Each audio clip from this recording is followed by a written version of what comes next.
ตูลงมาตูลงมา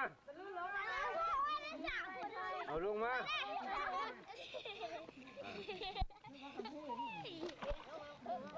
เอาลงมาครับ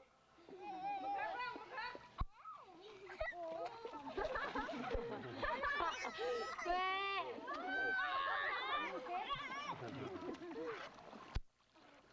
เทมจะอาบเด้อโอ้ยคุณใหญ่มีนะงูเลยวั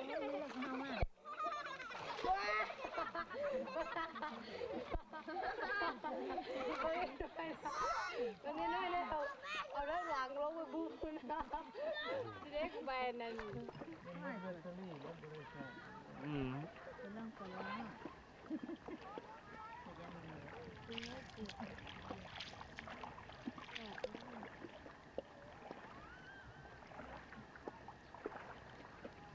ก้าวขาไม่ได้จักเขาจักเขาพี่นะ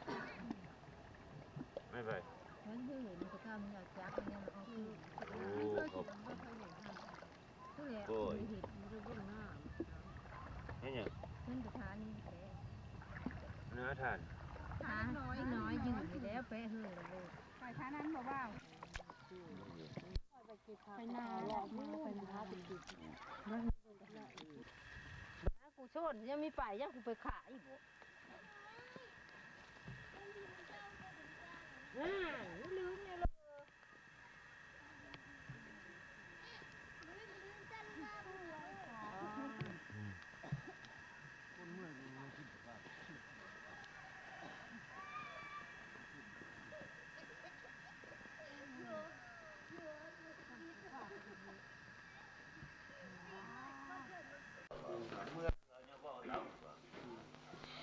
บอกหลายคนนี่นะบอกหลายคนอยู่เหมือนกันแล้วอย่างขมุดถือชาบอกขี้เมาบอกขี้เมาเลยแล้วผมบอกอันนี้ปากมันบอกขี้เมาแล้วเขาบอกเมาแล้วเขาไม่ได้เมาเนาะยังเขาเมาฟิวดีเนาะปวดคือแซวเนาะ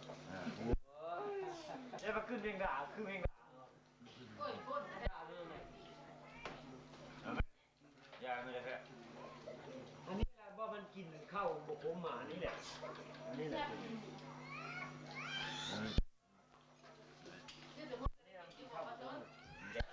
มีอยู่ไปการเขาจะไปการยังไม่ได้กินไอ้สุด อยู่ไม่การได้ก่อนได้ตั้งแต่ตัวทำมือนี่เป็นง่ายอย่างนั้นผมเป็นง่ายคือคนมีการแต่ลาวน้อยลายกวดแกเล่นลาวเหมือนยังประกันนะจะเข้าไข่ลายกวดหรือเปล่าแล้วนั่นไปแล้วนะตัวนี้ก็ตั้งห้างได้นั่นหรอแข่ง18กูอ่ะไม่ตัวนี้อยู่ชอบไข่ดำโตงและไก่เลยเพี้ยชอบนะชอบคือเย็นนะพี่เข้าใจหรอเป็นอันนี้เรามาเรียนกับภาษา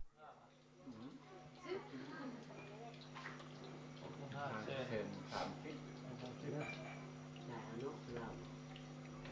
เงินลงชูกัน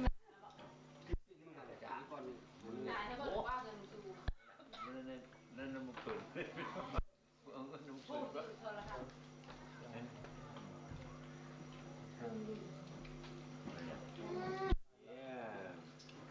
คงเอาตัวพ่อเนี่ยว่านึกเป็นเมื่อ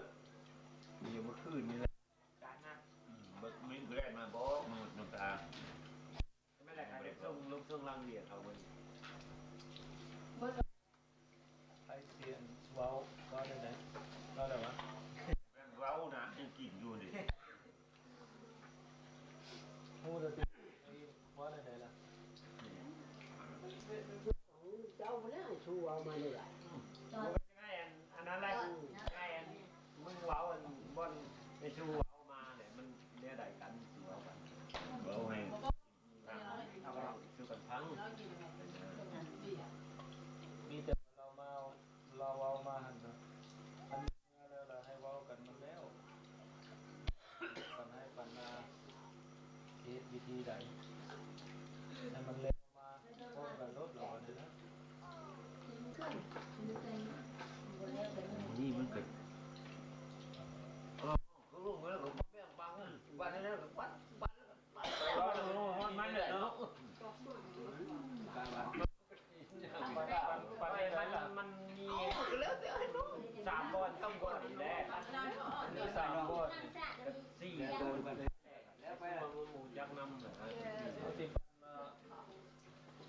เอาทุ่งนั้น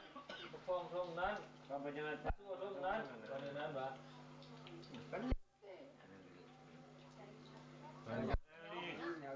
แล้วจะอ่านน้องถามคนนั้น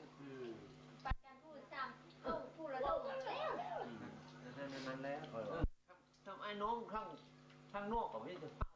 ผู้จักข้ามหูหรอกนะวันนี้นะวันนี้ตามมาแล้วทีนั้นเลยแล้วทุ่งนั้นแล้วก็บักทองเอานี่ตรงนี้ทางสู้ทุ่งนั้นกับเบอร์ลีเลยเอาตัวนี้ให้เขาอีกนะเพิ่มตัวนี้ให้ให้เก็บซีนี่ให้กับลีมันมีบอลอยู่เก็บซีนี่บอลนึงกูนี่แหละเชียร์ตาดินไว้นะพวกเราตัวนี้เพิ่มให้นะเพิ่มให้เพิ่มงานตรงนั้นแล้วนะตรงนี้นะตัวนี้มันค่อยจังอยู่นะตัวนี้ก็เลือกเชียร์ตาดินจังก็แต่ละเดี๋ยวมันเชียร์ที่ดินเนี่ยเอาให้เขาเลย